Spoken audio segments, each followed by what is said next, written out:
I'm Hariharan. Very, very quick introduction to me. I was born in a film lab, not in a maternity ward.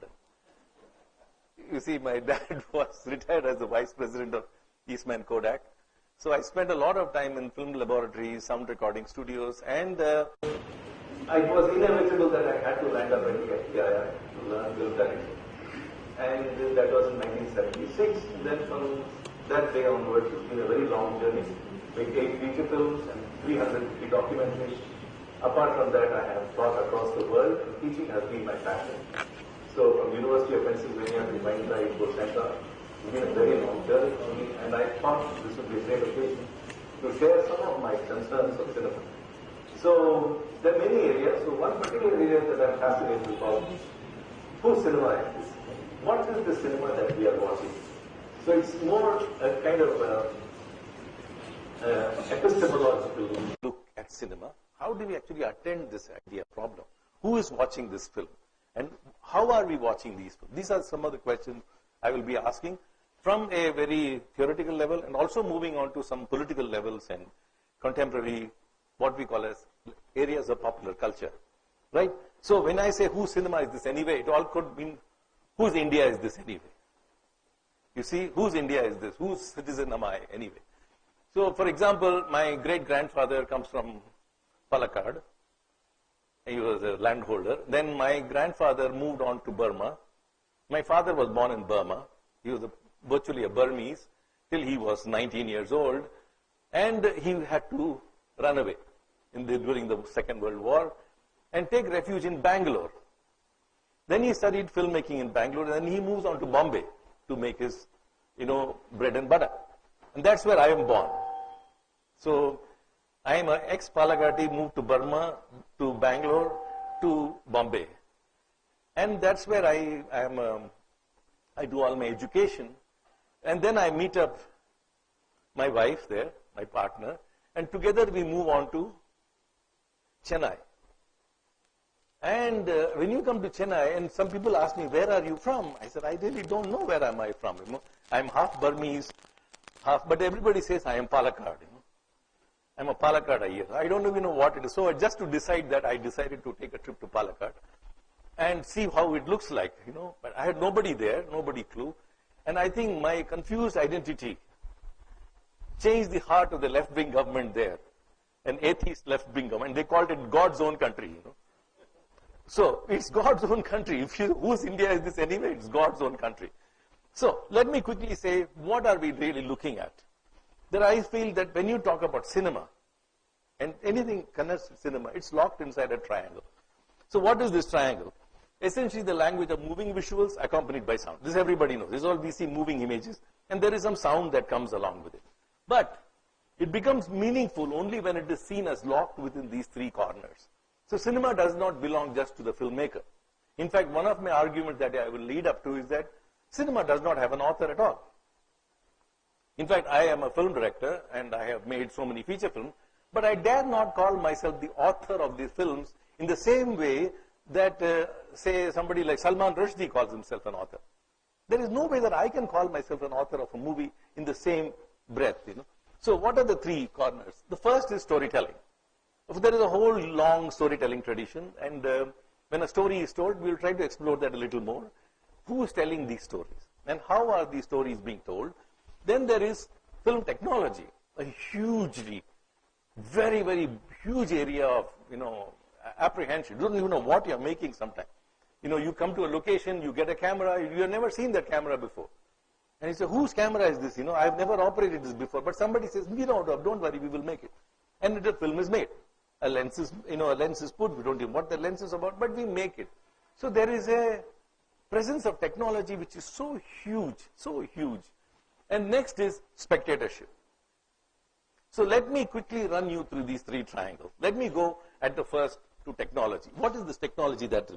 Before that technology, I'll show you a small clip, a very, very, very wonderful small film. It was a film made for the Cannes Film Festival to celebrate their 60th year.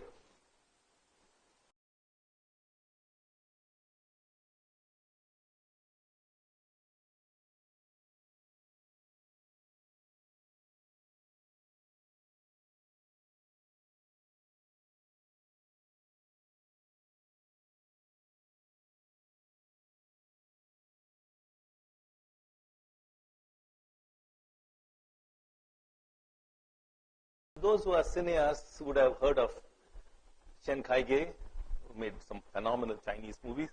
So, what does this bring to me? You see technology in play, you see there's a story being told on the screen, and there is spectatorship. Right? Now the question is, this boy is blind. The blind watch movies. So, it's a very interesting question. Do we really have to see a movie to know a movie?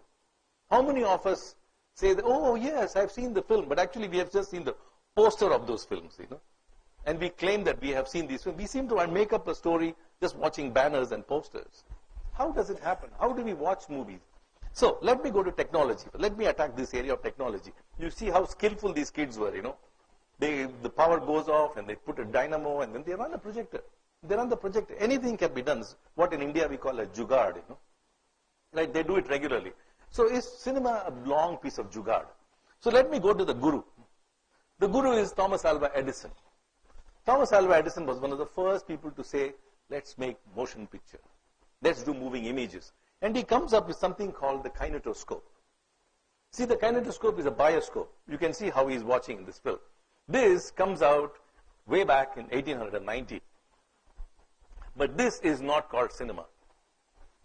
This was not called cinema. It has comes to the Lumiere brothers. The Lumiere brothers invent something called the cinematograph, which is a camera and a projector built into the same apparatus. And what they did was, this is what they did. They showed a movie. Now tell me, what is the difference between this watching and that watching? Why was that, the Lumiere brothers, why was that called cinema and not this? Very, very important. See, this is where cinema suddenly moves into a different domain. Cinema is also a political tool. It's an economic creation. It's not just somebody's artist design.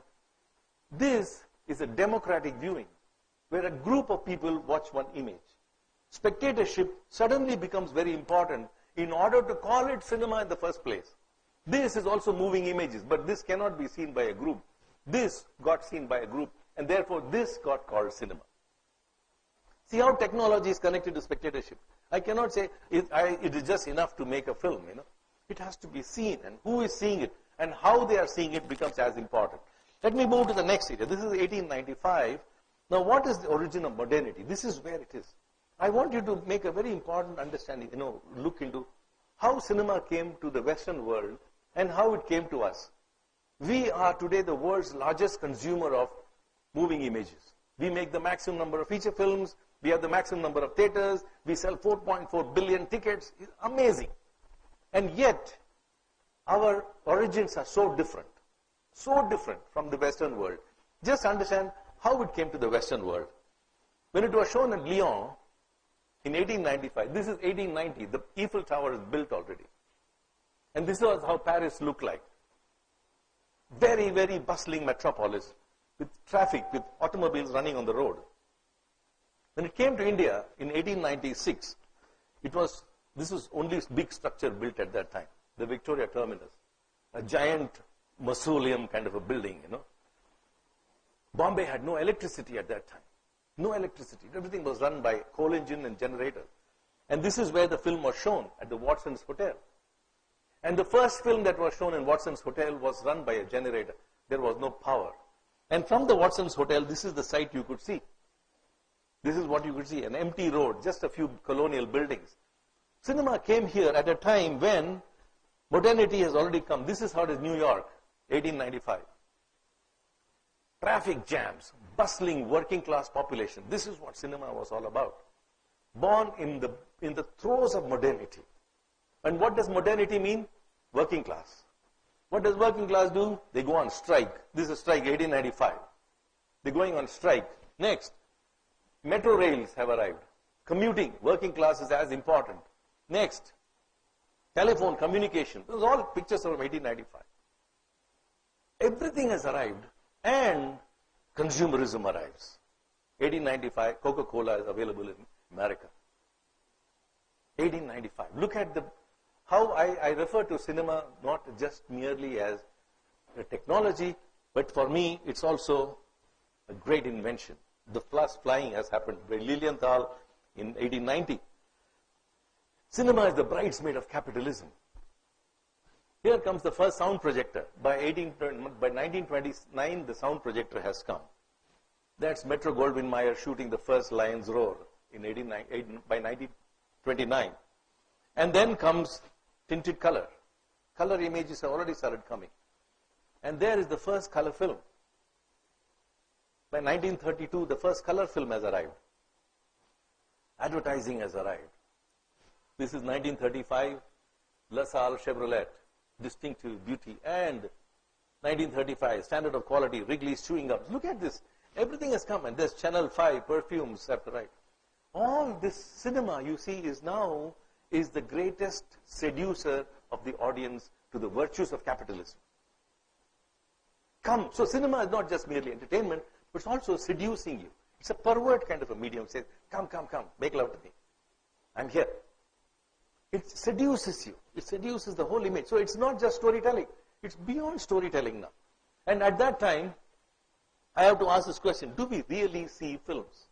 This boy who was watching it without eyes, are we really seeing films? I give you a small little anecdote here. I was at the Munich Film Festival, and along with me was the very great, legendary Indian art filmmaker, Adur Gopalakrishnan.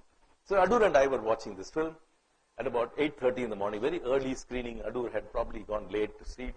And then halfway through the film, I saw him sleeping. And occasionally he will wake up and then see the movie and then go back to sleep. Then after the film, we'll be discussing. It was a Soderbergh movie. So I said, Adur, how was the film? It was quite good, I must say. It was a very nice film. I said, Adur, you didn't see most of the film. You were sleeping through the film. He said, so what? So what? Do we really have to open our eyes and watch movies all the time? I understand the film. I understood the first half an hour, and I kind of made this film up for myself. So whose film is it? Whose film are we watching? Do we really have to watch a film? He said, suppose I was wide awake, but my mind was somewhere else. Am I really watching the movie? Or am I just waiting in the cinema theater just for those two songs to come, and I'm really not interested in the rest of the movie? Am I really watching the film? So, the question is, how much do we imagine our films to be? How much do we invest into this area of film storytelling, technology? So the non-real spectacle on screen can only be comprehended by a predetermined narrative available in our social space. So what is it that I'm saying? Like, for example, we just saw a clipping from a Chinese film by Chen Kaige, in which the kids set up a projector, the projector goes off, and they saw the movie sometime, and then this guy drives them off. This whole spectacle could have happened probably in about, say, 20 minutes time. But we saw it in 2 minutes time. How do we watch 20 minutes in 2 minutes? Or we see a film like Gandhi, which encompasses 54 years of Gandhi's life in 2.5 hours time. Is it so unreal? How do we watch this film? Now, our life cannot move like that, right? Now imagine if we suddenly look at our watch and it is 8:30. You'd be shocked. We would be shocked. Suddenly, suppose I just disappear from this long shot and I appear in a huge close-up to all of you. You would all run away from here. But we don't run away from a movie theater. This non-real spectacle is largely working on a predetermined narrative, which we already come with that. It's a software program that we have in our minds, and with that we come into cinema theater to watch this movie. So if cinema is an international language, what makes some films comprehensible only to local viewers and vice versa? If cinema, if everybody understands cinema across the world, you saw a Chaplin movie being watched by Chinese kids. And how come films, in which Chiranjeevi acts does not do well in Tamil Nadu? It is just across the border, and there is no audience for it there. So what makes this localization and the internationalization of cinema as a language? If the technology is common to both films, then what is the difference? That's what we will be trying to see. So I propose that film viewing needs to be treated as a sort of ritualistic act. Viewing cinema becomes not about sighting, but getting an insight, a kind of darshan. I really like this word darshan, much better than watching a movie. So I often ask my students, what is the difference between seeing, sighting, and insight? darshan. What is the real meaning of darshan? You know, although I may not be a believer, you know, I'm an atheist, but nevertheless, I know what it is to have a darshan. It's just that when you go to a temple, or you go to a mosque, or you go to a church, and you are watching the Sanctum Sanctorum, and at one point of time, you close your eyes. That closing, that viewing is darshan. So cinema is not somewhere there on the screen. Cinema is something which you, as the viewer, you appropriate from the screen, you just wrench it out of the screen, and play it somewhere in between here. You play it here. It's not there at all on the screen. You play it somewhere in between, and then that becomes a movie. So your movie is so different from my movie. Yesterday, I remember day before yesterday, I went to see Teen Batte Sannata. Okay? I don't know, how many of you have seen it here? Okay. A very enjoyable film, lovely, feel-good movie. But I was sitting there, and my good friend Varun was sitting next to me, and he's watching me in tears. You know, I'm crying most of the time in the movie. You know? And I said, wow, what a feeling, what a relationship between a mother and a father. And there's no tears in his eyes at all. You know, I said, why is he not crying and why am I crying? Something wrong with me? That's it. My darshan was different from his darshan. He saw it as a story. I saw it as an experienced parent and how I related with my children. And somehow all those connections made into such a wonderful experience. Very different. So as much as cinema is a democratic, collective experience, it is also a highly individuating experience. We are still individuals watching a movie. So, and this is where the prominence of the icon comes up. Who is the icon? So the ritual, see, I use the word ritualistic act. The ritualistic act makes sense only when there is an icon. An icon has to develop you. So I use the term, when I refer to the iconification of the characters on the screen, I use the term of the Utsava Murti. Actually, you know, if you temples, if you go, the Utsava Murti is actually more pretty than the Mula Murti, you know. The Mula Murti is horrible, you know. It's always dunked in water and they abhishekam, kishivad. But outside the Utsava Murti is always beautiful, very well dressed, and it is carried on parade. It's paraded around the place. So I look at icons like Utsava Murtis. You know. And there is a darshan that happens when the Utsava Murti goes around. And cinema, the cinema theater becomes that darshan, that parading, that circumambulating around the space, you know. And we are seated in between the circumambulation and watching this phenomenal imaging. So let us look at another interesting story parallel to the Americas. Okay, the story of the two Harishchandras. The first of them is Sakaram Bhatwadekar. He was also fondly known as Save Dada. In 1910, he filmed the first narrative in India called Bhakta Prahalad.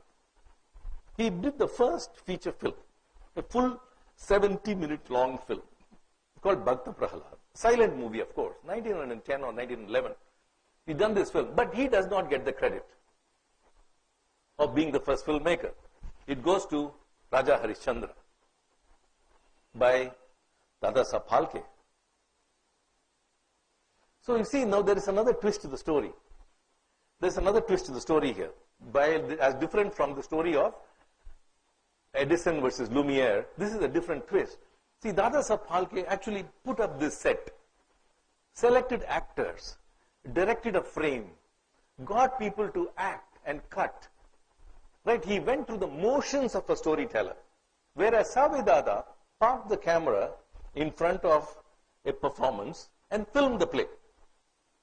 He filmed Bhakta Prahalada and then came back to the editing table and put in little intertitles and made up the story.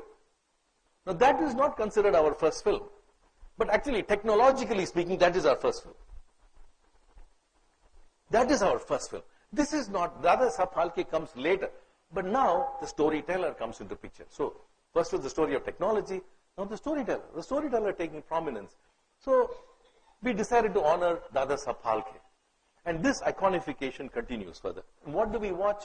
We see that cinema finally belongs to the iconic force, and most people identify film with the reproduction of the actors. The actors become dominant, right? I'll run you through some very interesting images, very, very prominent Hollywood images. I would like any of you to guess it. Who is this? Chaplin, right? Who is this? Mary Pickford. Okay, Mary Pickford worked with Charlie Chaplin in many movies. She also collaborated with him, forming a company called the United Artists. Very, very important actress. Who is this? Clark Gable. And who is his consort? Vivien Leigh. Vivien Leigh from Gone with the Wind. Who is this? Cary Grant. Cary Grant, and he did several movies with Marilyn Monroe. Right? These are icons. So when we see a Cary Grant movie, Philadelphia, I say, yes, I know that film. But if I ask you who directed it, I forget. And if I ask you who was the cinematographer, oh God, you don't ask me to remember cinematographers and music directors of movies, right? So film is driven by icons. So let us look at some of the very important Indian icons. Devanand, right? And Devanand is matched by a very pretty Vaijayanti Mala. Raj Kapoor matched by Nargis, absolutely correct. Dilip Kumar matched with Meena Kumari.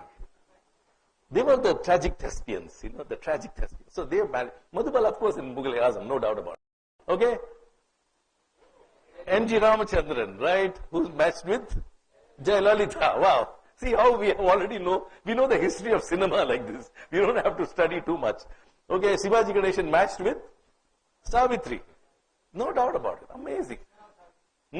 And later on here also, so see, therefore it reminded, oh, you've forgotten our Namavadu, Manadavadu. Okay, I have Rajinikanth. Okay, see what a different image between Rajinikanth and MGR, what a different image. And look at this image, Kamala Hassan, so different from Shivaji Ganeshan. So the politics of the times writing. In fact, at this moment, I am writing a book on Kamala Hassan called Citizen K, in which I am trying to explore the politics of the times of the DMK movement, in which this man was born, in which Kamala Hassan was born. This book is very cleverly called Citizen K, referring to Orson Welles' Citizen Kane. And they had a common heroine called Sridevi. I mean, she acted in so many films with the two of them. And lest I not forget, paying my tribute to this particular city, there's Nageshwar Rao, N.T. Ramarao, the great icon. He lived in Chennai. I personally seen the days when, people would come straight from Tirupati to Burkitt Road, where his house was. Which one? There. And he would come for a darshan. And they all would be bald-headed and Govinda, Govinda, they'll shout. And N.T. Ramarao will give darshan. He was truly their Krishna. Right? There was no debating on that. There was no debate on that. He was truly that icon. The Utsav Murti. The Utsav Murti. They would come to the Utsav Murti for his blessing. And then there is, of course, the great A&R. Right? Great actors. These are all the great icons. But if I now slip to the people who actually made these movies, the icons who actually told these stories, who is this? The great Cecil B. DeMille. The Ten Commandments was made by him. The great Cecil B. DeMille. Who is this? Frank Capra. Frank Capra, one of the finest filmmakers that America has produced. Who is this? John Huston. Okay? John Huston, who made some fantastic films like The Stagecoach. We've seen the movies. We know John Wayne, but we don't know John Huston. Right? Who is this? H.M. Reddy. The first sound filmmaker. He is from this city. Of course, he was in Madras most of the time. He made the first sound Tamil film and the first Telugu sound film. Both of them were made by H.M. Reddy. And who is this? Mehboob Khan. Correct, absolutely. Mehboob Khan, who made Mother India, right? And who is this? Tapan Sinha. Tapan Sinha. Who is this? See, these are all great filmmakers who produced giant, wonderful films. This is P. Bhim Singh, who made all the classics in both Telugu and Tamil. Great films. And who is this? Manmohan Desai. Wonderful. And then to say thanks to a wonderful lady in this auditorium, where is Aparajita? Oh, there she is. Her dad, Bimal Roy. Give him an applause. I'm a big fan of her father, Bimal Roy. And these are icons. These are icons for me. But how many of us actually know how they look like? We don't even know how they look like. Okay, so whose cinema is it? Let's come back. We'll keep asking, whose cinema is this that we are talking about? So one can definitely conclude from this argument that cinema or the film form can have no author. We identified films We identify films with Vivian Leigh and Marilyn Monroe, and they never made these movies at all. The movies were done by other people. Movies were done by so many other people. For example, Kodak is such an important player, right? They made all the films, 16 mm, 8 mm, 35 millimeters, 70 millimeters. They made all these films, and they made it the way they wanted it. Kodak never called Hariharan up and say, buddy, what kind of film do you want me to make for you? Kodak was not a pizza shop. Kodak was Kodak. They said, this is what we make, you better buy it. So was Ariflex camera, so was Zeiss lenses. They made what they felt like making, or rather what they could make to the best of their ability. And they said, you madam, make this. So there was a 50 millimeter lens, and there was a 35 millimeter lens. But if I said, can I have a 42 mm lens? They would say, sorry, it's not available. There's 35 or there's 50. Now, technology tells me how to frame, how to shoot, how to conduct a shot, everything. So if I have to say that I must record your sound, and if I hold the boom here, and if you speak too soft, sorry, I'm not going to hear you. You better speak up louder. Or I bring the camera closer. All these complications happen because of technology, not of my willingness. It's not my willingness at all. I choose, make a film because technology tells me to make it so. So authorship can be credited largely in the fields of performing arts, and to some extent even to creative artists like painters and sculptors. So if I have to say authors, writers are definitely authors, dancers are authors, musicians are singers are authors. But a musician, a music director like Ilayaraja, certainly not. He cannot be called the author of a song. Because if he did not have great musicians in front of him, his song would have been no use. If he did not have a great sound recordist like Ramanathan or Kotishwar Rao on the giant mixers, the songs would be nowhere. The songs would just not sound the way you are hearing today. So technology plays such a big role in how these people presented their products to you. In fact, the notion of art itself comes into serious question with the emergence of mechanical reproductive systems. There is a wonderful essay, if you have the time to read it. It's an essay written by Walter Benjamin, Art in the Age of Mechanical Reproduction. It's a short essay, about 18 pages. Hit Google, you can download this PDF, Art in the Age of Mechanical Reproduction. And he gives up a very wonderful insight. He says that literature, he even goes back to literature. He says literature was literature only when we read it in its original manuscript. Because the author's writing had something to say about his or her own style of writing. The way the author wrote also gave a certain character to the book. But once Gutenberg's printing press comes in, the author disappears. The halo of the book disappears. Because now, from there onwards, Shakespeare, Dickens, and Kalidasa all look the same. They all look the same. They read different, but they all look the same. So, the originality of the calligraphic work has disappeared. So, what is it? What kind of art is this? Benjamin inquires. And therefore, from the Gutenberg press, he comes to the movie camera. What is your contribution as the movie camera? You switch on a camera and you switch it off. What is your contribution? Look at that. Look at that arc. From the press to the movie camera. How much it has come to dependence on the machine to do everything that you wanted. So cinema therefore born the synthesis between the medium's capacity to reproduce images, sounds, and the ability to make representations. And this is where the language and cinema is born. Cinema cannot be made entirely by a filmmaker. Cinema can be made only halfway through. If the audience in the theater cannot catch the representation that happened as part of the storytelling systems, the film will fall flat.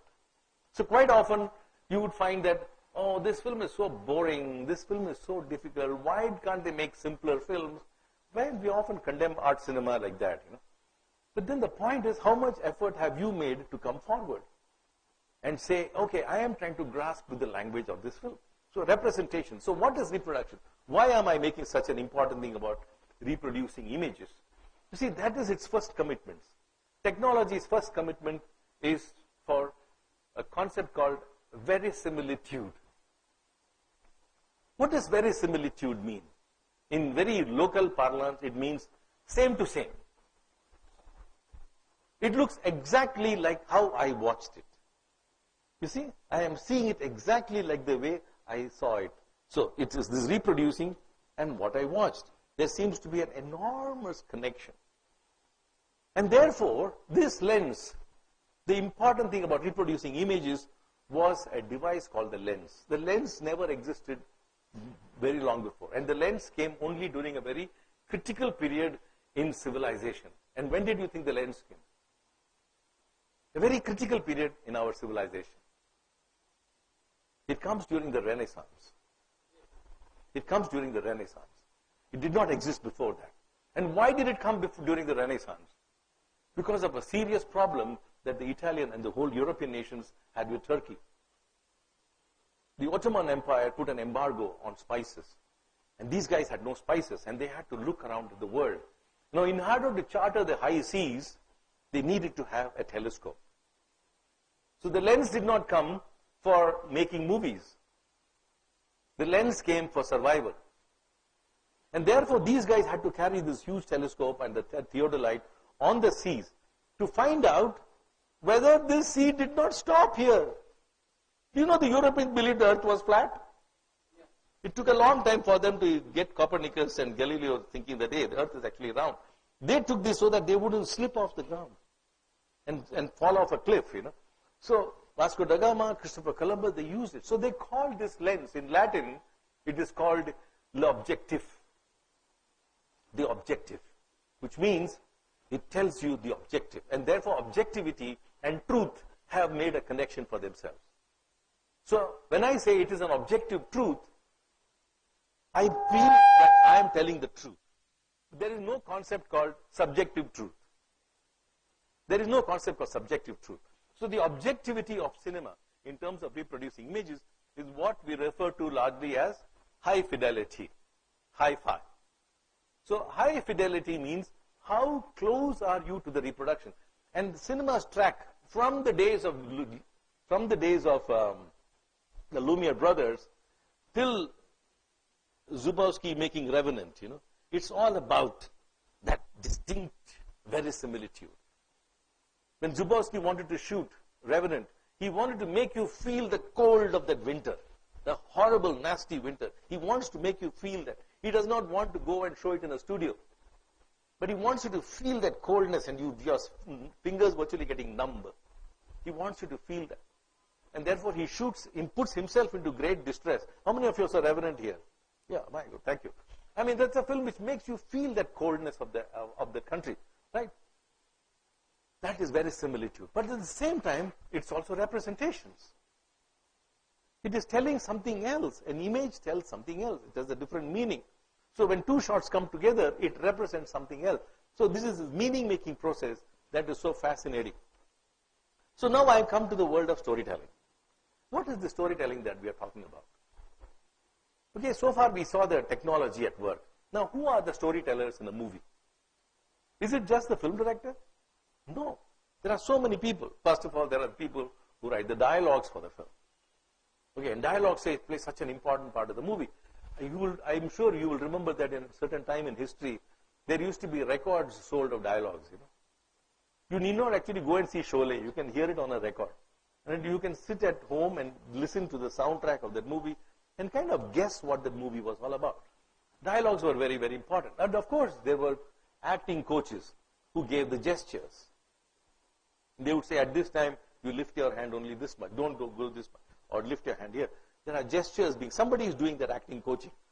And there are locales, you know, selection of locales, and there's art decor. There's another world altogether. And those guys who are telling the story, they're telling their own stories. An art director is telling a story based on the last film that he or she did.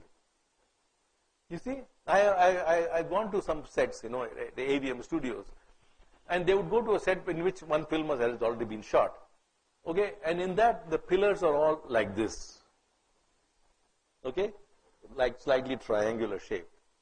Now, immediately, 2 days later, another film shooting has to happen there. So it could be the same Shivaji Ganeshan who has acted in that same set. He is now coming back to do another movie in that very same set. Now the art decor guys will say, hey, come on, you can't do this. These two movies will look so similar, you know. Let's do something different. So what would they do? They would invert these pillars. You know? So these pillars will look like this, and those pillars will look like this. You come to Ramoji Film City, you will know this problem, You are always asked to look at a frame like this. So you got a Japanese set here, You park like this, it's a Roman set. You go like this, it's a Chinese set, So you have to shoot all the time like this. Sets tell you how to make a movie. They tell you how to actually look at your locations. Songs and the music track. Now these are completely different. These are a totally different animal altogether. The songwriter writes based completely on his or her own feeling for the film. You might tell anything or anything, but they will write what they want. Ilayaraja will compose the song that he wants. There is no way that you are going to tell him, copy that tune, he'll kick you out of the place. So he says, okay, I have done this tune, that tune is done before, so I won't do it for you again. I will do this tune. Okay, you do it. Now there's Ilayaraja telling a story. In fact, I'm so happy he rejected the National Award this year. He refused to go and collect it because they have split the music into best songs and best background music. He says, what kind of a stupid decision is this, There's one music director who does both. You can't have half the music done by somebody else, the other half done by somebody else. But that's happening. That's a reality. If you come into the industry, that's exactly what's happening. Then there are the stunts. Huge pyrotechnics. They are also storytellers. And they are extremely competent storytellers because they rivet you. Why I say stunt people are very, very important into a filmmaking process is that they are the only people who come to the location very well organized in terms of precisely how much a shot can deliver. They are very well organized, and you must study stuntmen, separately. They do a great job because they plan very well. And then there are the VFX guys.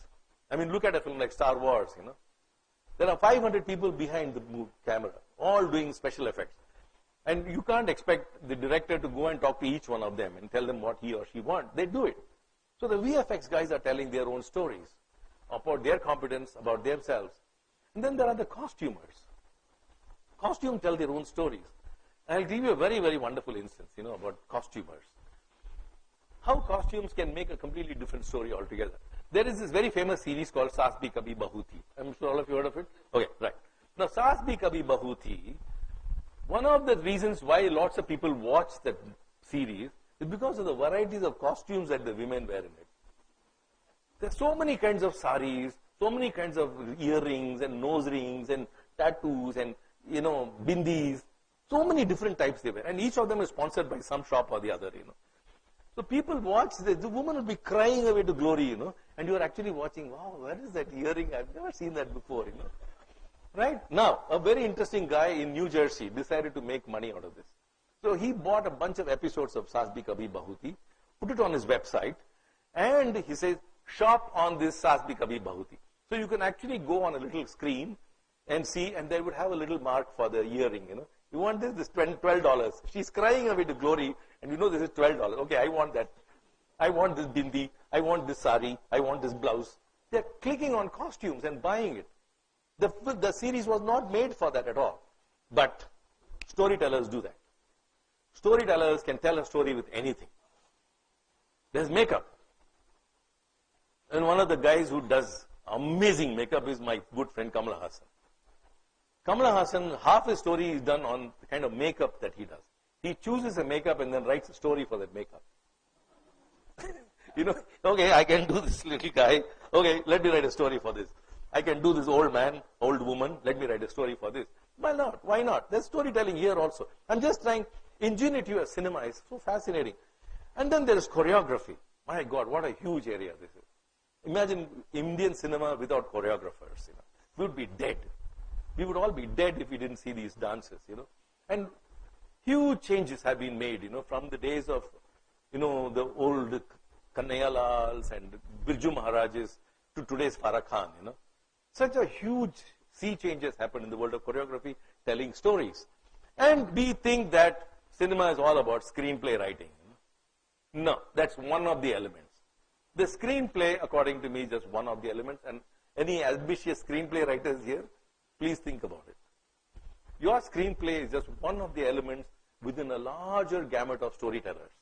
Right? So, whose cinema is it? Let me again tell you, the storytellers in cinema have to be, by definition, urban and dynamic, with no possibility of settling down to anything called an all-acceptable classical style. You know, this is a serious problem. When we as young students went to the FTII, we were told that they were classics. And you have to watch this classic. And then I say, okay, I watched Satyajit Ray as a classic. I watched Citizen Kane as a classic. And then I made the mistake of showing it to my students at the engineering college, you know. And they all fall asleep, you know. Like, what is this?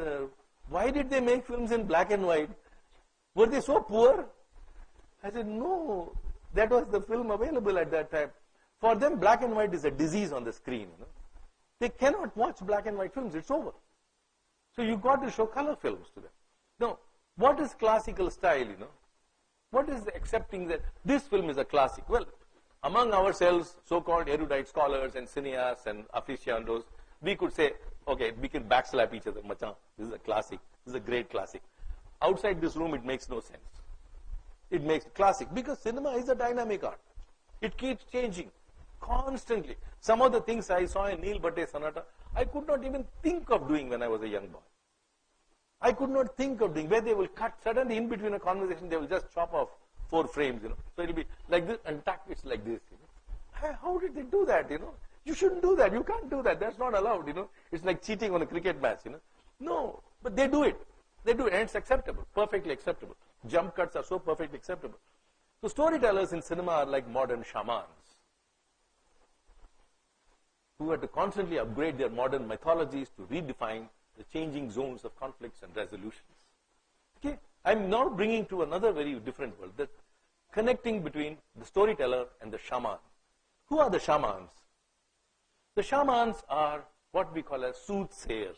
In Kerala, they are called velichappadals, you know, oracles. So you go and ask them and tell them that, hey, you know, my jewelry got stolen. Can you tell me where it is? So this guy will get up and he will tell a story. And inside that story, there is a clue hidden as to who could have actually stolen this jewelry. So he will cook up stories. So the greatest shamans we have produced are probably Valmiki and Vyasa. Greatest shaman. They wrote stories. So what is the role of a shaman? What is the role of a mythology anywhere in the world? And why for us Sholay and Pakiza and Mughal-e-Azam are such important films? And they are completely out of real. They are so non-real. So non-real, and yet they are so shamanistic. So what does a mythology do? What does mythology in any culture do? In simple terms, what is the role of mythology? Mythology helps me reconcile my consciousness with my existence. I have a consciousness. I have a feeling of something, but my existence tells me something else. So for example, my consciousness, my inherited DNA tells me I can eat anything. The human being can eat anything. But my mythology tells me that I am a vegetarian. And if you're a vegetarian, you're a good soul. Oh, really? Okay. So I become a vegetarian. So this method of vegetarianism is a kind of mythical statement. Then we are not meant to be vegetarians. But we choose to be vegetarian. What is the basis? I remember a fantastic incident. I'm sure many of you would have gone through. You know, when the Pakistan war took place in 1965, we had a prime minister called Lal Bahadur Shastri. All of you remember that days? And what did he say? He said, if you want to help those soldiers on the battlefront, I want you all to starve on Tuesday nights. Can you believe the whole nation starved on Tuesday nights? All restaurants were shut down. I mean, do you remember those who were in 1965? We starved one Tuesday night because we thought that by starving, the soldiers will get some food there, you know. Well, we believed it. This is mythology, modern mythology in making. So mythology helps us reconcile our consciousness with our existence. So when you see a film like an actor like Amitabh Bachchan, for example, who is Amitabh Bachchan? Consciously constructed around one single mythological character called Karna. The good guy born in the wrong house. And Salim Javed turned over stories and stories, and so based on this one mythical story character, but contemporized it completely. Once as a gangster, once as a coolie, once as something else, somebody, everybody. So they contemporize mythology, and you can come up with new myths, completely new myths altogether. So mythology is a very, very important way of driving stories, of driving people. We connect with mythologies very well. Okay. So, and yet it has to be in the changing zones of our contemporary conflicts and resolutions. It has to somewhere connect with modern day. You see, just imagine every member of this industrial crew who comes on board to make one film has to exercise his or her own independent judgment. Now, one of the storytellers, a very, very important storyteller in the film, is also the moral agent. The moral agent is a very important person who says, this is right and this is wrong. A big storyteller in our cinema is the censor board, who have to approve your film storytelling. Now imagine you show it to a bunch of 5 people who have nothing to do with movies, They are supposed to be lay persons, And they sit and watch your movie and they give you all kinds of opinion. Fortunately, I have never ventured into that kind of mainstream cinema. My films always got through clean. And some films, my very first film, I showed it to the censor board. They said, it is very good, but we didn't understand anything in your film. What was your film about? Can you run a little class? So I had to educate the censor board as to what my film was. But on the other hand, they will look at films with a microscope and say, no, her cleavage is being shown, her legs are too well exposed here, cut this, cut that, cut this, cut that. And the very same evening, another film is getting passed with everything. Another group is sitting and watching this movie. So what is this moral consciousness that we bring into storytelling? And then you make this film and finally show it in the theaters and somebody is saying, no, this film cannot be shown. They stop the film. People come and stop movies. They are also moral conscious keepers. So storytelling has, thanks to the mythological content, it has to a very own independent judgment. A judgment comes into play and tries to tell you, this is worth watching, this is right to watch, you cannot make a statement like this. You can, as if by watching statements, people were going to change. The society is going to change because of one statement in a movie, right? Next, spectators as subsumed icons. This is a very important for me that no form, when I look at spectators, I say that no art form in the history of arts has given spectatorship so much importance, virtually making cinema a truly political art. That the spectators become the primary focus of cinema. Audience must like it. If they don't like it, this is not worth watching. We almost come to a statement like that. No other art form in world history has come to be dominated by spectatorship so much. Unless you decide to confront the situation and say, I don't care for spectators. I'm going to make a movie and this is how I'm going to do it. Whether you like it or not, you bloody well watch it. Okay? And there was this very amazing filmmaker in America called Andy Warhol. Okay, Andy Warhol made a 6-hour movie called Sleep, in which one person sleeps for 6 hours. And he does not even wake up at the end of the movie. He's sleeping. The sun sets and the sun rises in the same shot. And the camera is in the same place. And he had the guts to release the movie also. And people had the courage to sit and watch that movie also. Can you imagine? He was probably one of the first film installations, as if to say. This was an installation in process. So he made this movie, and people came to see it as if it was a landmark. It's like saying, hey, where shall we meet in the evening at 6 o'clock? We will meet near the lake, that Lumbini Park area. So, Sleep became the Lumbini Park of New York City. So where will we meet at 6 o'clock in the evening? At Sleep. So Sleep is running, and you are sitting in the auditorium, and your friend comes and says, come. We'll go and have a snack. So you go out, have a snack, come back, he's still sleeping. Then you say, hey, why don't you have a glass of beer and come back? You go have a beer, he's still sleeping. And the film ends, and you get the title called The End. And that tells you the film is over.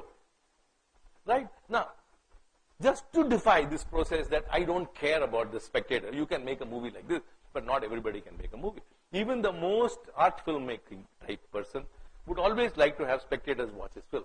So it's a political art. So the growth of democracy and cinema are almost simultaneous.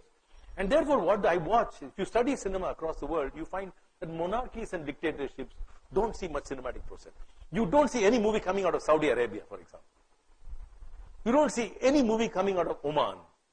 You don't see any movie coming out of, where is that fellow then? He owns the maximum number of Rolls Royces. Brunei. There is no Bruneian filmmaker, Why? Because dictatorship does not go along with cinema. It's so simple. This is being proved to you, that dictatorships don't provide filmmakers. You may have very strict censor board. Say a country like Iran. Iran has a very strict censor board. But it is still a democratically elected. So it's only after the Shah of Iran has gone that cinema has come up with. However, it is a democratic process.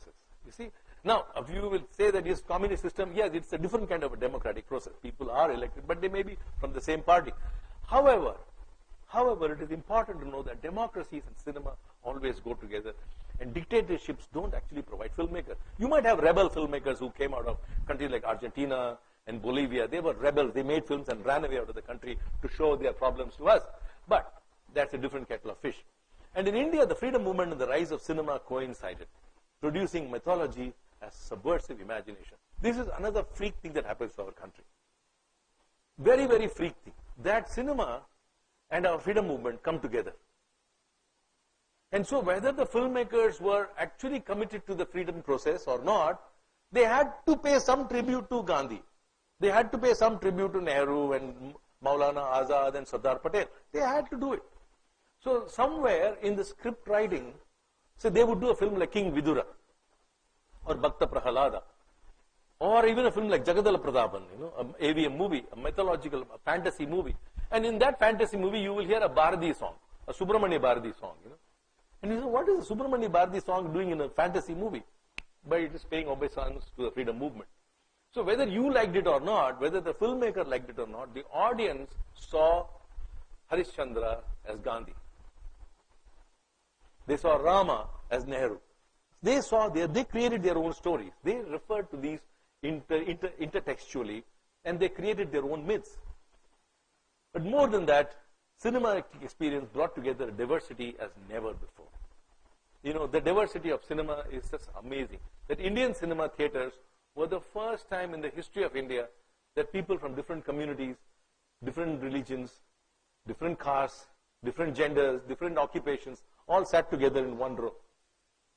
They didn't care who was the guy sitting next to him or her.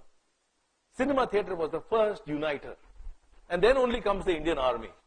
The Indian Army is the next. But Indian Army is so heavily male-dominated. But cinema was completely a space. And now you could have amazing examples like a film called Meera.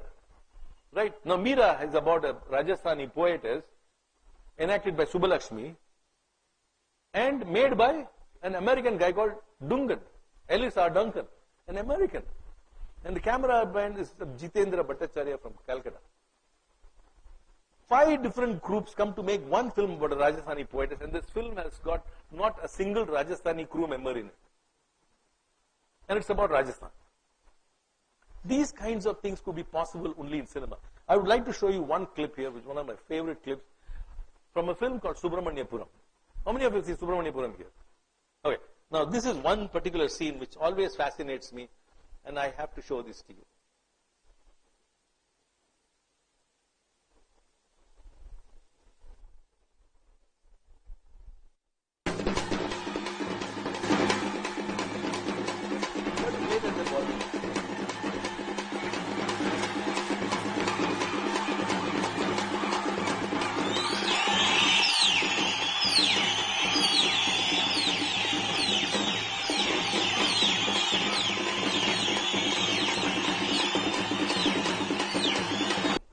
Exactly like the way this guy has created. So I had to call him up and I said, Sashi, did you really see the opening of Murattikale? Sir, I was not even born at that time. I said, then how did you create it so exactly? I said, well, I imagined it. I imagined it to be like this. And I was completely, my words, I had no words to say anymore. This guy imagined it exactly like the way it happened. The reality of this situation and the way he has conceived it is this absolutely bang the same. Now, how did he imagine this? You see, there is a certain legacy. That's what I'm saying. Cinema is a darshan. The darshanic act of watching a movie has got nothing to do with really watching the reality. It is something beyond that, and that's what this film could say. And now in this film, you could see the reality of our Indian spectators, how they live, how they watch movies, everything is here in this. So let us look at some spectatorship in India. We think that all of us watch movies in multiplexes, right? Certainly not. Out of the 13,000 screens that India has, about 1,500 of them are in multiplexes. The rest are completely independent. So who is the spectator? is the film producer himself or herself. They are the first spectator. They don't get to see the film at all. They fund the movie. In India, producers means financiers. They don't produce the film. The film is produced by a whole motley group of directors, screenwriters, choreographers. The larger audience known as Rasik, therefore they are known as Rasik, watches several regional cinemas specific to a geography, language, and of cultural trades. Our politics being Delhi-centered, Hindi becomes a linguistic identity, and the Bollywood tag as a complicated issue. I won't go too much in discussion, but Bollywood is a serious problematic word. Bollywood is a word that was not invented by Indian filmmakers, by even Bombay. It's a term that came out of New Jersey. These guys wanted to sell their movies in America, and they wanted to create an identity factor among the NRIs there and the diaspora, so they decided to call it Bollywood. And therefore it makes it easy to sell something. But Bollywood has actually made it more complicated, because if I see Bollywood films, I think I have watched Indian films, which is not true. Bollywood, as Adur Gopalakrishnan clearly said, Hindi is a regional language. It cannot be called the national language, in that sense, especially for filmmakers.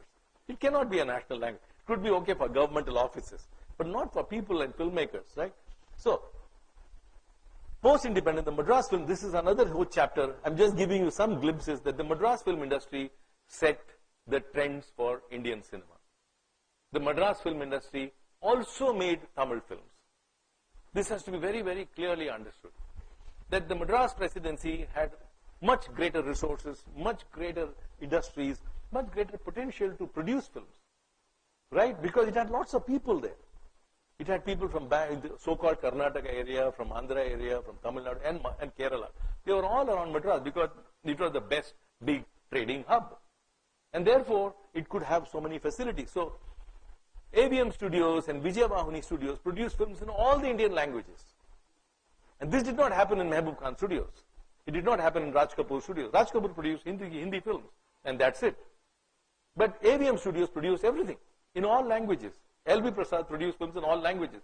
They are truly the national filmmakers. That's another area we will spend one whole day discussing, the nationality of these filmmakers.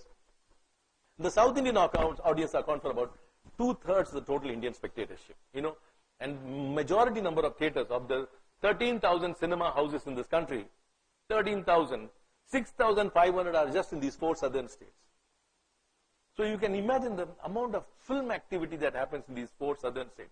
It is humongous compared to the rest of the country. It is just humongous. I won't get, that's another area we will discuss on Indian cinema separately. So who is this Rasik? I call it this critic, this watcher, a Rasik, this Darshak. So they watch movies like this. I'm showing you images of cinema theaters which you may never get to see.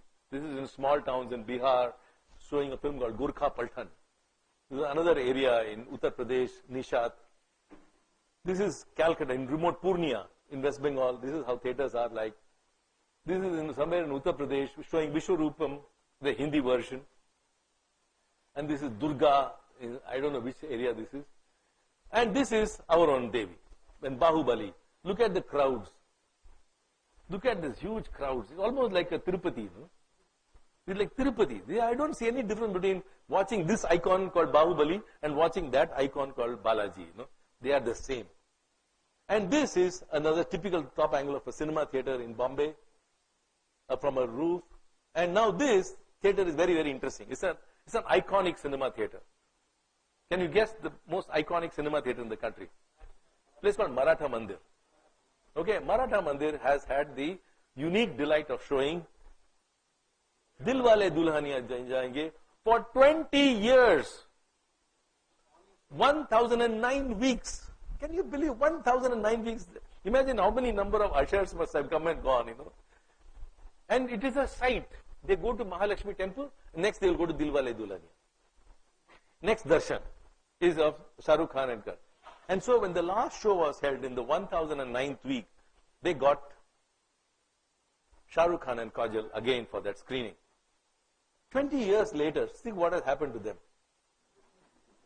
20 years later, But then for me it's fascinating. This watching of this image and this darshan is almost similar. And therefore these cameramen are behind here, they are watching. Sometimes, I don't know who is watching who. Is the movie watching you? I sometimes feel that Shah Rukh Khan is really looking at me, And if I go out, I must tell him, hey buddy, I saw your movie, it was very nice. I feel there is a very personal engagement that happened. So this is the Rasik. Now I come to one of my last topics here called, why do all our films have love stories? So this connects with the Rasik, this connects with mythology, this connects with the popular culture, this so many things. Why do all our films have love stories? Even a gangster movie has to have a love story. You know, Satya has a love story. Sholay has love stories. It's about beating up some gunda, you know, some thug, some dacoit, but there must be a love story. So what is the love story? So why with such a small percentage of self-built marriages, why do all films have romantic stories? After all, if I look at the reality of India, 95% of our marriages all happen arranged, you know, through shadi.com and today with matrimony.com and reddy.com and ragnaidu.com also, you know. Right? And yet we talk about love stories. So yes, in a way, Indian desire a certain kind of locating private desires into public spaces. This is a nice, interesting here. That I have a private desire, but I like to locate it into the public space. So what happens usually, that in a love story, that happens in a movie, you find that the contestation never harps about the relationship. It harps around the social and political dynamics of the relationships. So I don't want this boy to get married to this girl because she comes from another community, she's poor, she's not educated, she's something else. And therefore, the heroic forces have to fight that social domain. It's not about a personal problem. It's about a social and political problem that they have to overcome. So our metaphor is waiting here. So this metaphor is what the representation is all about. What is the representation that I have to draw when I see a dancer on the screen? What do I see in it? What is the metaphor of your film like Sholay? And there are very few people in the village, and suddenly when there is a holy dance, there are some 200 people dancing. And after the dance, they are gone. You mean to say they imported 200 people just to do a dance? No, they didn't. They did something else. So, can I connect it to the larger Rasa Leela? Can I connect it to the larger worlds of cosmic enjoyment? These are some of the things that work where in the cinema democratic process, the metaphor is the politics of a post-colonial state Indian nation. So I am coming to a political issue here. I told you beginning that cinema is a political activity. And therefore, I am seeing the metaphor as a political activity here. So what does India's cinema do? Indian cinema sees two things. One is that it started off in the pre-independent process and moved out into the post-independent process. What we refer to from a colonial India to a post-colonial India. It is graduating. But cinema has to play a crucial role. It cannot just say, okay, the things are the same. So what do we see? One of the first things that are happening. As of 1950, we watch mostly mythologies come to an end. Pre-1950s, if you look at the almanac, it's largely mythological films. Post-1950, you see mythological films virtually going away. By 1970, there are virtually mythological films. It has gone to television. But nevertheless, mythology disappears. But mythology resurfaces, reappears, transcreates itself into newer stories of modern contemporary zones. It becomes a modern contemporary zone. And therefore, I am doing a research and study on one particular factor. That is, whereas if you study Aristotle and if you study Plato, you will see that the nation state are almost synonymously told together. But I am contesting this. I am trying to say that the post-colonial Indian audience chooses to see the state as different from the nation. So in a way, what they do is they effeminize the nation. They effeminize the nation. She becomes the nation. And very conveniently, we have also been told that Bharat is Mata. There is Bharat Mata. There is a mother, a feminine gender. There is a genderization that is happening in the notion of the nation. But the state is a colonial state. We have inherited all the colonial legacies of the earlier state. So what are the four estates that run a state? The judiciary, the legislative, the executive, and the press. Right? The fourth estate. Now, what happens now is, in the transference from one state to another state, we see a sudden dichotomy. The nation is romanced. We love the nation. We want to romance the nation. But we want to contest the state. We want to contest, we want to challenge the state, we want to protest against the state. And what is the state? The police, the lawyer, and the politician. Right? So in any movie, you pick up any Indian movie, you will find the police, lawyer, and politicians are always crooks. Unless and until played by the hero himself. They are always crooks. Why are they always crooks? We need to investigate into this. Why are they always crooks? It's a legacy. We have to transform. We have to contest the state. We cannot be sitting happily. Popular culture cannot blossom so happily from one pre-independent state to a post-independent state. So Indian cinema decides to contest such a state by romancing with the nation. So the love story that we are actually watching is actually romancing the nation. In a way, now if I tell this to Karan Johar and say, buddy, do you really understand like this? क्या बात कर रहे यार तू साला? ये सब हम लोग सोचते ही नहीं है. Of course he doesn't think like that. Certainly not. Karan Johar won't think like this, But there is a subtext that is running in all these films. And it is important for us here to understand the subtext. You know why I talk about Indian mainstream cinema so passionately? Although the fact I have never made a film like this. I have never made mainstream film.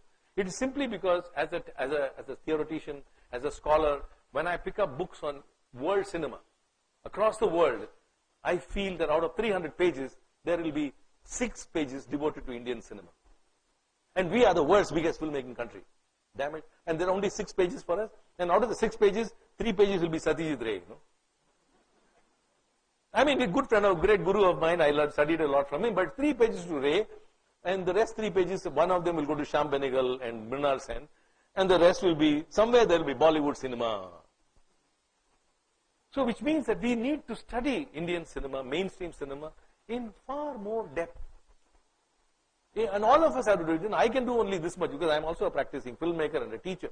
But we all need to saddle this responsibility of somehow giving this Indian cinema some state of respectability. Because it is so easy to condemn it. It is so easy to condemn it as a piece of song and dance trash, And there's just fights, and there's stupid love affairs, Well, how can we be so moralistic? And of course, I must tell you, we inherited this from Mahatma Gandhi. Gandhi did not hate cinema because of these qualities, but Gandhi was very, very conscious of the fact that a very modern instrument has come into a very pre-modern society. And he could anticipate that popular culture is not going to do such a role as it should be doing. He would always see it as another myth maker, which it was doing. But he could never appreciate the fact that cinema could actually transcend some of these own problems. He couldn't appreciate this at all. So he never watched movies. He was very, very critical of cinema. And the intelligentsia continues till today to be very critical of cinema. And therefore, we have a horrible institution in India called the National Film Awards. Which is forever condemning mainstream cinema. Occasionally, when you will see one Ramesh Sippy put in as chairman, you will see some Bahubali getting the best film award. But otherwise, it will always be some unknown Assamese film, unknown Bengali film, unknown Malayalam film that will keep getting the award. I'm not saying right or wrong in this, but I'm trying to say, let us restate the position of mainstream cinema. Let us re-understand this. Let us look at this again and see where it is. So lastly, what is the discourse of the non-real? Due to the lack of any serious mass-oriented popular culture, cinema has become, by default, our own way of negotiating modern reality. We watch movies to understand what is our own realities. Realities not as the real, but as the reality. As in Hindi say, वो सच की बात नहीं है, बस सच्चाई की बात है. सच्चाई क्या है वो जानना चाहते हैं. सच तो हम देखते हैं, बस सच्चाई क्या है इसमें. To understand the reality and not the real. All modes of negotiation need to be argued by certain. We'll understand this. There's a ritual, there's a mode of conduct. And I'll run another whole 3-hour lecture just on this one statement, how indigenous melodrama somehow connects itself to the bhakti content. What is for me the bhakti mode? Bhakti mode is very simple. That form of poetry which can encompass the sacred and the profane in equally tolerant ways. In equally tolerant ways. It can be as sacred as it is profane. And I think that is what is very important. What bugs us about mainstream cinema is its profanity. We are not able to tackle its profanity.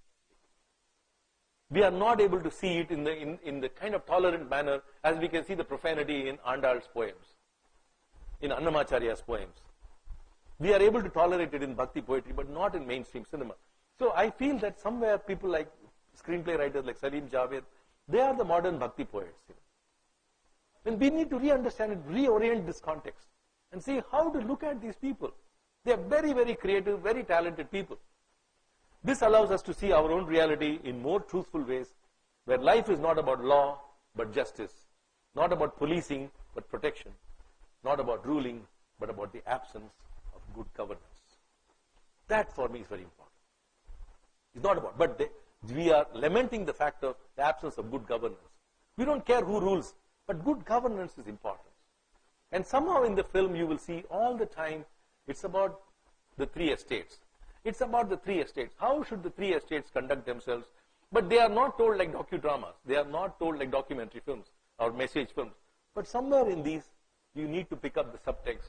And hopefully, if we all understand mainstream cinema properly, we will do great service to Indian cinema. Thank you so much.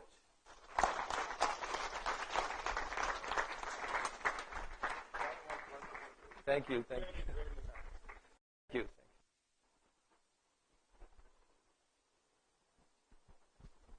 What a scholarly disposition. Thank you, Hari. This was absolutely wonderful. You saw how raptly the audience heard you out. Where's my young friend Monica? 1 minute. I had recruited a young lady to come and help me run the mic. Okay, she's gone out. But she'll join me. I have a question to ask or two, and then we'll pass it on to the audience. Can you tell me what, in your view, is a great film? A great film is where the form and content is completely united. Okay? Where it does not see the formalistic process of filmmaking as different from the kind of contextual disposition that it has. So where they are united very well. So if I study a film like Mother India, for me, it's a great film. Because the form and content is perfectly united. It does not have a message as separately to say, and shots which are separate. So if you see, for example, my guru at the FTI was a guy called Mani Kaul, and Mani Kaul believed that cinema is all formal. So when you see his film, it's a formal film, and you learn from a formalistic manner, but you don't see the story in it. A film which can blend these two together very well, the formal aspects and the contextual aspects, it's a great film for me. Yeah, so could you elaborate? Wonderful lecture. So I'm curious about one statement which really stood out. I'm curious to engage with you on that statement. You said storytellers by large are urban and dynamic. Yes. So could you clarify what do you mean by urban in this context? Because is it placed in a certain time context? Or? Yes, I'll tell you. See, when I say urban, it precisely means that this story has to be written for 2 hours. Timing of a film is very, very crucial. You cannot come and tell me a story and say, I don't know when the story will finish. It cannot be running like a Harikatha Kalakshepam, where you can put an end to it anytime you want. But an urban disposition to cinema, number one. Number two, a film storyteller must understand the whole idea of the camera. They must or she must understand what is editing, where music is going to come in. Now, if you're going to just fill up pages and pages of dialogues, and I would say, why are you writing all this? I can say all this in one song, or I can say all this in one musical scene, or I can just see this in one expression. So, an urban storyteller has that mental disposition towards what the apparatus can produce. You get me? Number one. Number two, it is a medium that is born in the urban zones. It is an urban medium. Even though somebody like Bharati Raja and Ilya Raja have come from the villages to come into the city, but once they come into the city, they got to urbanize. And of course, by now, if you study Ambedkar, you will realize that in the urban is a very loose word now. After all, just because that looks like village does not become a village. So the urbanization of a space comes largely for me in the context of time and property of space. These two things. So cinema is an extension of that. And unless and until a filmmaker, a writer is urbanized in his mind, he or she cannot do justice to the process of storytelling or cinema. Have I answered your question?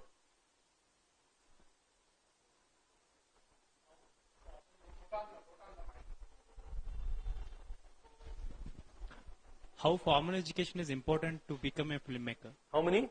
How formal education Or formal education, well, if it is there, it would be great. Unfortunately, we have just 2 film schools, one school in Calcutta and one school in Pune, and both of them are in complete disarray. In complete disarray. I would say it is very, very important. But it is not impossible to actually learn it under a master. Attend the shooting and you learn it on the job. So most of them have done that. And most of them have gone on the job and studied for themselves. So even in a great country like the United States, formal education has never placed too much importance on filmmaking. They place importance on writing and things, but not on filmmaking. Because they believe that this is something you got to do it on the location. Right? So formal education is very important. Yes. Monica.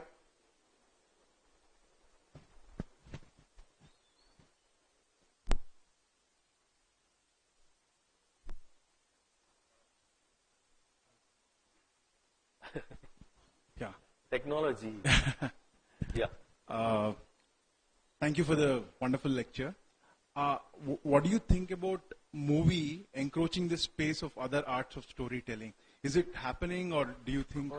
Yeah, of course it happened. Let me be very honest.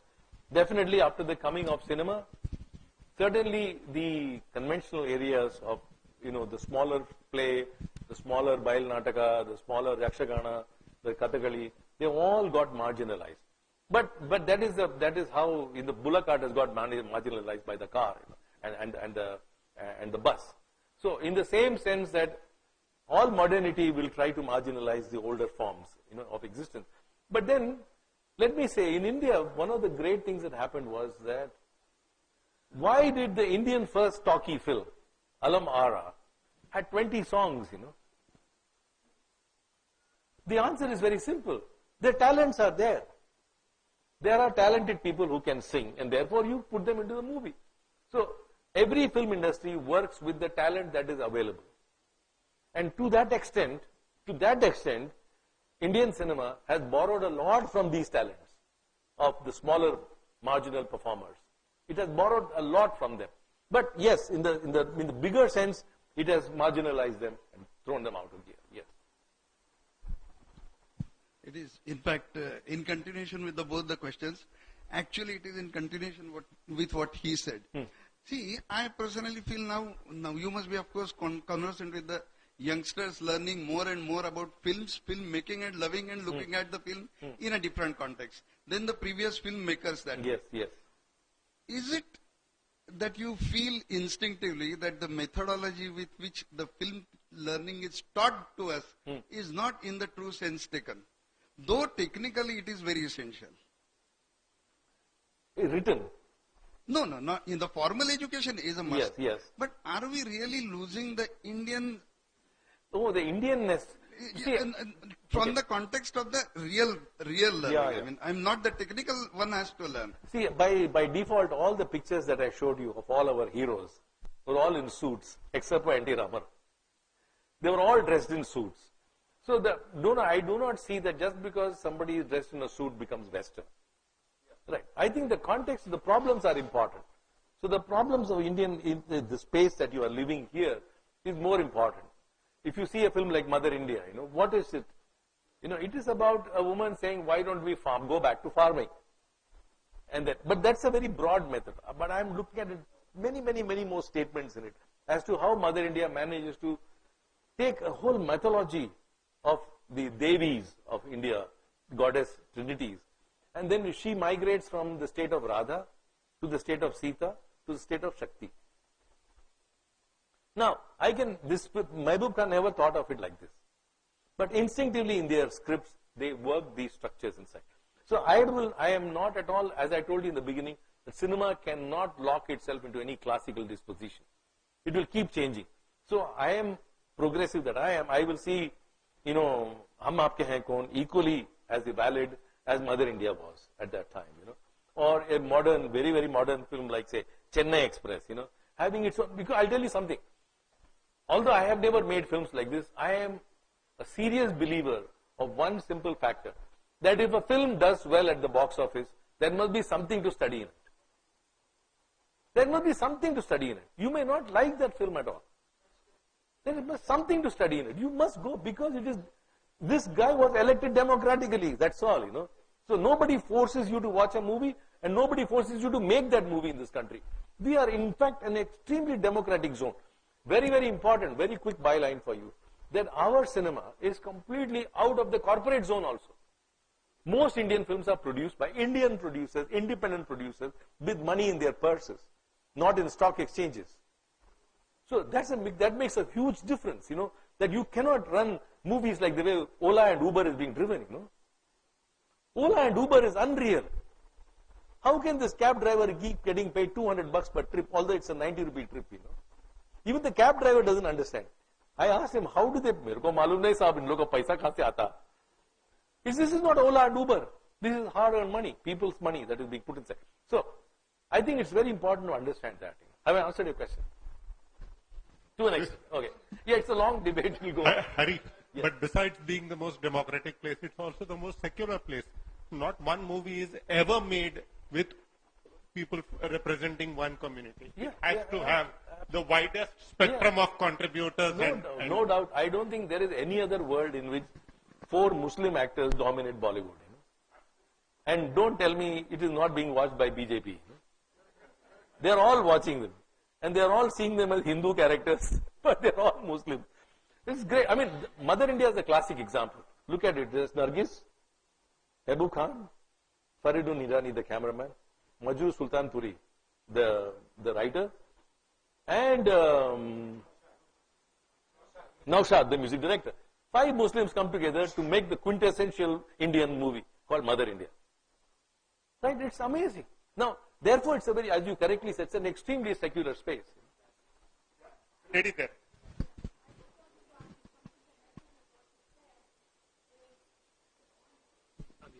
Sorry. How much does the audience make the movies and the movies make the audience? Yes. Because, you know, it's often said it's the audience that really selects what is good. Yeah, and you can't be moralistic. Correct. So we see a lot of crap. I am being moralistic, but there's a lot of crap. But the same crappy audience like us also enjoy Shankarabharanam or Vishwanath. Right. So what really develops the taste in the audience to see as I Satyajit tell you Ray's or have definitely bad movies are there. Whether moralistic or not, you will have to agree a lot of crap is there. Yeah, one thing is very clear. First, the first question first. Nobody goes out to make a bad film. No, nobody actually. No producer says, hey, come on here, let's make a bad movie and come back. You know? Everybody thinks they're making great movies. Okay, so that question out. But the reason is that, as I told you, that the watching of a film is not a straight classroom like arithmetic classroom, where I say 1 + 1 is equal to 2 and you understand that 1 + 1 is equal to 2. But cinema is a darshan process. It's a process of darshan. And at every time it makes the very same film which you have watched as a 15-year-old, now it may make no sense to you. But it appealed to you so much. How come?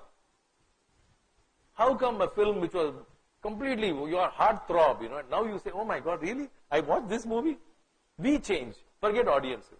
So cinema is a dynamic process. Why some films become big successes and why some films flop is beyond anybody's imagination. I do not think, if I sit post-mortem and if I do a study, a scholar like me, and I'll say, this scene was a little too long. This scene could have been shortened. This could have been improved. That could have been improved. I mean, we can always do post-mortem. But while making the film, it is very difficult to make these judgments. After all, you know, let's look at Western classical music, that during the existence of the Trinity of Mozart, Brahms, and Beethoven, you know, Bach is much earlier. Mozart, Brahms, and Beethoven. There were hundreds of other composers at that time. They disappeared. They were not bad. They were not bad. It is just that these people connected with the society at that time. They connected. And how this connection happens is what we need to study. And not enjoy in the process of declaring the rest bad. Have I answered your question? How this connection happened? Now, that's a different... It is an industrial art form. Please realize it is an industrial art form. It is not an art form like the way Bharatnatyam is. It is an industrial art form and it has to be negotiated with the apparatus in mind, with the time sense in mind. You know, it is the most difficult thing to teach in India is how to write a movie with an interval built into it. There is no textbook in the world which says how to write an interval block. There is no textbook in the world which says when to insert songs into the film. So all screenplay books don't talk about these two things: songs, fight sequences, and interval blocks. What kind of cinema are you going to teach? It has to be learned. It has to be learned, So I think let us not enter into conclusions about this film is good or that film is bad, but study the processes of films which have succeeded. And if we do a dynamic understanding of that, we might probably say, okay, I think this is where we educate ourselves better. Yes? Sir. Sir, I am glad that you absolutely convinced your dimension of political connectivity to the cinema, the state and what is called a nation. So my perception is cinema is a psychological as a spiritual factor, because it is a esoteric journey of the one to understand or satisfy the subconscious mind. So there is a concoction of what you call art and cinema today. So in your definition, what is a genre? Is it emotion or it is a connected to the people? Okay, genre. Now the word genre, if you study textbooks, it is very clearly connected to one particular school of filmmaking called the analytic dramatic school. Okay, the Hollywood therefore has produced genres because they come from a psychoanalytic understanding of their drama. Indian cinema comes in a completely different genre called the melodramatic form. So in melodrama, protest dominates. So unfortunately in melodrama there is no subclassifications of genres, because they are all about protest. They are all about engaging the audience in direct and total emotional way. So the emotion and the sentiments draw more important in the structuring than the logic of the storytelling, which is what in Hollywood comes. So Hollywood dominates itself with the logic of storytelling processes and genres. We don't have genres. We cannot have genres in melodrama. I've answered your question to an extent. Yeah. Yes. Yeah. The talk was very fascinating. I just wanted to ask this question that people from different other art forms try to enter into filmmaking, and some of them succeed, some of them don't. For example, K. Balchandar in Tamil was a drama director, and he became a very successful filmmaker. But somebody like M.F. Hussain, as a painter, he tried cinema, and I don't think he was that successful.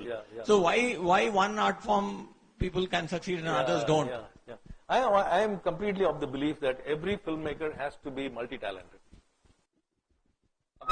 According to me, the most important talent that a filmmaker must have is music. If he or she cannot sing, it is very difficult to make a movie. Music is but I'm not talking about the music in this background score. I'm talking about the musicality of cinema. The musicality of cinema.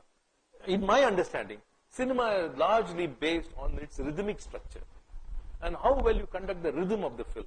And that's an inherent loop. You have to study it very, very carefully over and over again. So, definitely, cinema borrows from other arts in profuse ways. And the more it borrows, the better cinema becomes. The more you borrow from other artists. Therefore, a fantastic dancer like Vaijayantimala, Bharatanatyam dancer, comes on the screen and she's such an accomplished actor. A fabulous dancer like Madhuri Dixit, she comes on the screen and she lights up the screen. And Madhuri Dixit for me is the perfect example how a woman could make some of the most profane songs into very sacred events. I mean, Choli ke piche kya hai? The most profane written song, but you see her performance and you see Ashok Mehta's cinematography of that. It's stunning.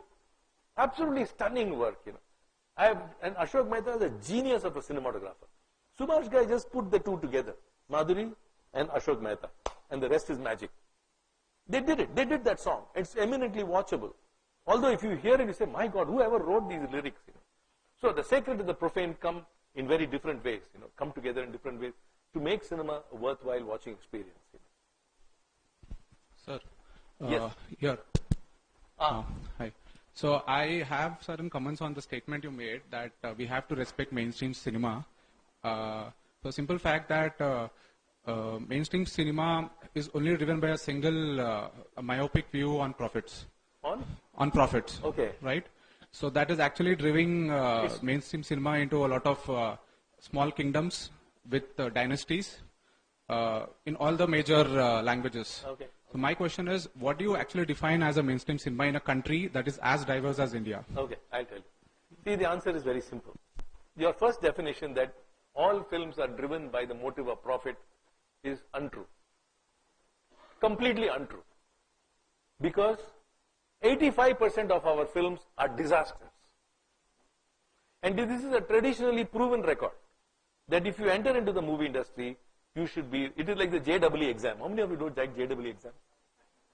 You know JEE exam, joint entrance exam for engineering, 85% will fail. And yet Narayana and Chaitanya can make the most of money. I've learned it after coming here. They are our Sholes, Ramesh Sippis. They mint money, knowing fully well that 85% will fail the exam. Okay, now producers enter into the film field knowing that they will fail.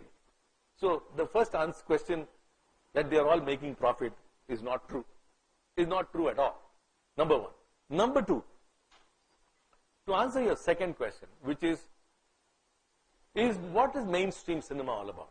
For me, mainstream cinema, very simply defined between a so-called art cinema, like some of the films made by her father, for example, Mr. Bimal Roy.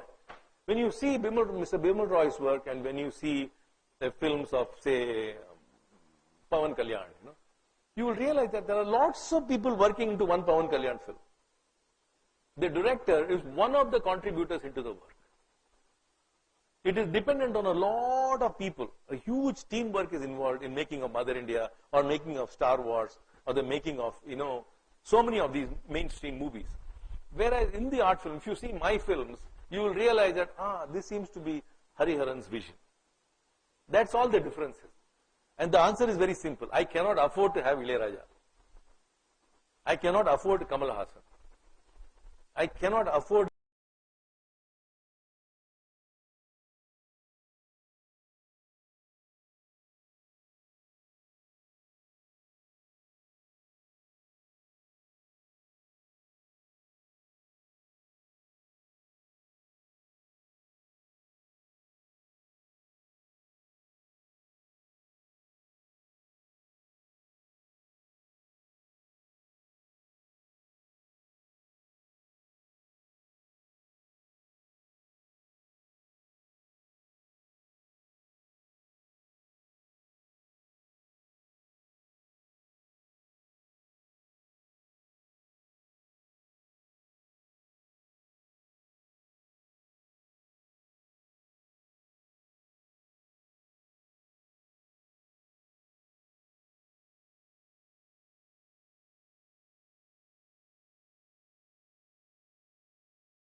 Have certain comments on the statement you made that we have to respect mainstream cinema.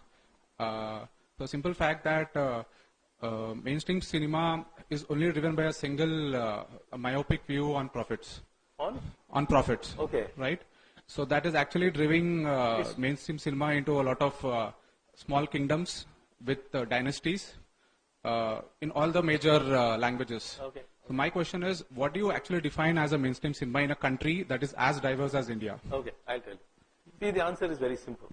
Your first definition that all films are driven by the motive of profit is untrue. Completely untrue. Because 85% of our films are disasters.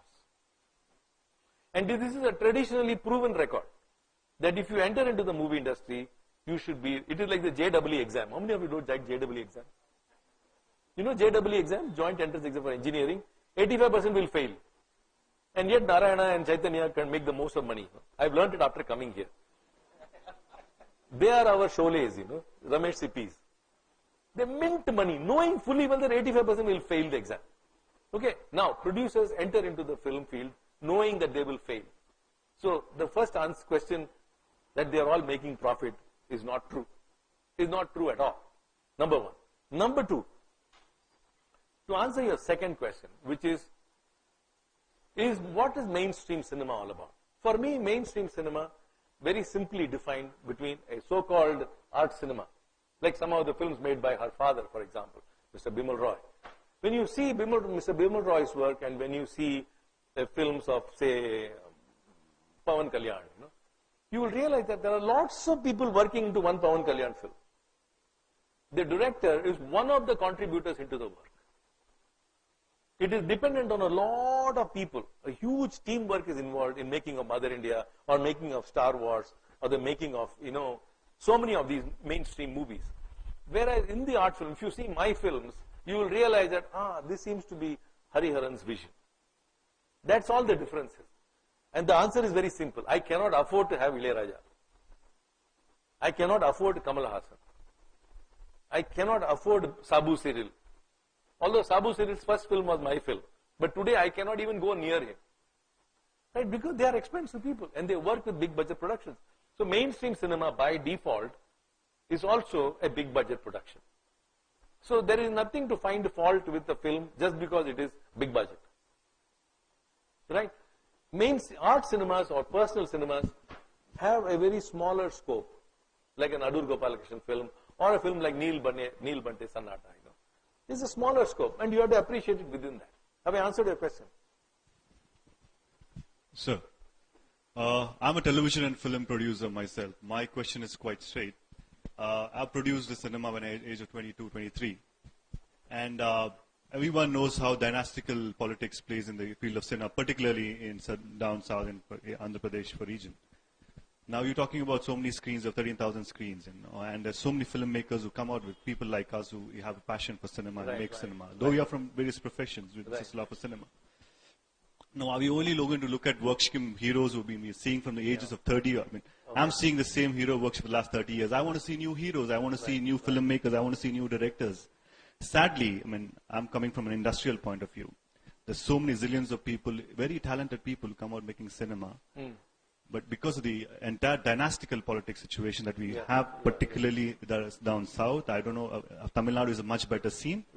But particularly in state of Andhra Pradesh or Telangana right now, and also in Karnataka, you only see one legacy of family of actors who want to see you, and whatever he does, you have to be appreciated and clap for. The question is, as a historian yourself, as a filmmaker, do you see a change that can come in this dynastical following of cinema, which is not a cinema at all? The cinema is supposed to be more creative, more buffing out. I'll tell you the answer. Let's go back to my first film. Okay, now the same problem I had when I was a young boy, 24 years old, wanted to make a first film. One of the first things I decided that if I have to make a film, I have to abandon myself this crown of being the director of the movie. So I lost myself into a collective. So we formed a collective of 16 students. And we crowdfunded. We funded it ourselves. And we made our first film. And we didn't care about whether there were big stars. We just made it because we loved it. Okay, now, that is 1976. Times are different. Today, times are much better. In fact, those days, if I made a movie, I had to go looking for a cinema theater. Today, you don't have to. Today, you don't have to at all. You can look at the example of Nagesh Kukunur, for example, when he makes his small films. He doesn't look at Indian audiences at all. Or Anurag Kashyap doesn't look at Indian audiences at all. Today, the world is open to you. Why are you stuck with Telangana and Andhra Pradesh? Make a film for the world. Honestly, you make a film for the world today. You make a film that you like 70 minutes long. Forget the popcorn business now. That it has to be 2 hours long in order to sell popcorn. Make it a 70-minute film. I can connect you with enough number of people who can put you. There are at least I'm saying 350 prominent film festivals across the world. A day, a festival. Okay? And if you can get into 10 of them, just 10 of them, screening rights for one screening of a film today is about 1,000 euros. 1,000 euros for just one screening of your film. Imagine you got 10,000 euros just starting like that. And you sell TV rights. You sell Netflix rights. You write all rights. You make your money like that. So the point is to become innovative. You have to think out of the box. This dynasty will die. It cannot last for too long. But you don't have to wait for it to die. You need to sprout and become a different person. So you need to organize yourselves into a group of people who think out of the box. Right? We did it. I did it. When I was a young boy, your age, I said, why should I be dependent on cinema, the big screen? At that time, Doordarshan was opening up, 1984. Mrs. Gandhi's color television experiment, Asian Games. I said, I'm going to make television. I walked into television and I was given a rousing welcome. Oh, FTI student want to do the television. No FTI student would come. They say, Arey, TV, kya ho gaya tu? Pagal ho gaya kya tu? I said, what's wrong with TV? I went to TV. So you need to move from this TV into the new digital arts. And there is plenty of scope, my friend, plenty. Just go ahead. Yeah, good evening, sir. I'm Thomas. Sir, we have learned a lot from this session. In fact, what I want to highlight is that many of us, some of us may not be knowing the original movie from which Hum Aapke Ecole, the Nadia Ke Par. Whenever it comes, I still watch it. It's also very, very meaningful. Only that, as you have said, that as we are moving towards more of a metrosexual world, more of a modern urban thing, the changes are required, and that what the same Rajeshri made. Correct. My question is, why is that movies not seriously answering the new emerging disturbances in the country? Yeah. And also, why are they not addressing seriously the issue of dowry? Okay. See, now let's not get into an area where propaganda is required. You are asking for direct propaganda movies. There is a space for that, and there are enough propaganda movies coming on YouTube. You watch it, there are enough of them. Don't worry about it. Such films are being made on anti-dowry, anti-harassment, anti-this. Everything is coming up. I just want you to believe that you have a story to tell. So if Tarachand Barjatia felt that they had a story to tell, they kept telling the story. They were honest enough. So cinema, according to me, is not bound with a story at all. The story is only its function. The story is only its function. But the way it is shot, the way it is composed, the way it is edited, that is its form and content. The story really does not matter. I can write any of the stories in exactly 5 lines. I can write the story of Hum Aapke Ecole in 5 lines and finish it. I can write the story of Godfather in 5 lines and finish it. But Godfather is not about 5 lines. Godfather it's about the vision of Coppola. It's Coppola's vision. And of course, with a phenomenal camera person, with a phenomenal music director, it is all their visions coming together. You have to think of cinema not as story anymore. So when somebody says, oh, this film copied that story, this story, I say, so what if it copies? So what? Story is such a small element in a film. It's such a minor element.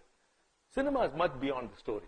So don't worry about issues of dowry, giri, everything will be tackled here. In fact, if you feel there is no film, you make one. Make a film about dowry harassment. Yeah, they'll be there to see. Get up and ask.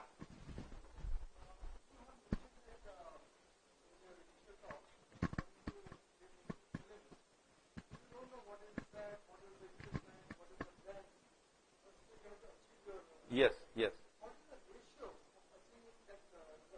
Oh my God, it's an extremely dynamic process. There is no way that today you can, while you are making a film, really believe that this film is going to result like this. It's only after you finished editing, and even at the level of editing you can't make out. Once you put the background score, and once you put some special effects, your film transforms completely. According to me, as my good friend Kamala Hassan would say, a film is always a work in progress which has to be stopped because it has to be released. It's always a work in progress. No film can ever be said, this is finished. I am always unhappy with my films. If I look back at my films, I'll see only mistakes in this film. But what to do? I had to finish the film somewhere and say, full stop.